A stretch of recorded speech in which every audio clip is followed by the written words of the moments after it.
wish I can assess the department, but I cannot avoid to think that direction. Like I said, you with this result, your mind go through a lot of things. What could be, but you cannot have one specific answer that is the cause. That could be the case, but I can't be sure. The coach had a big impact in the club, but I thought they will use maybe this game as a way of celebrating his success and stay at the club. But how people respond to disappointment and such happenings is different, and unfortunately I don't have the capacity to measure that.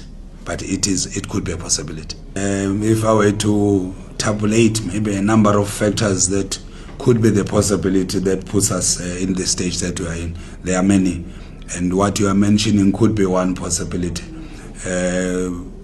But we're professionals, and we are paid to train.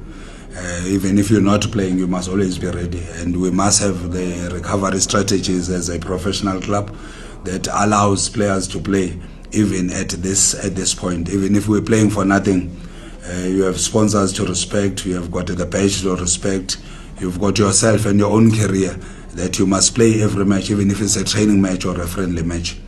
But it's just speculations that I'm giving. It's not a certainty that this is the reason.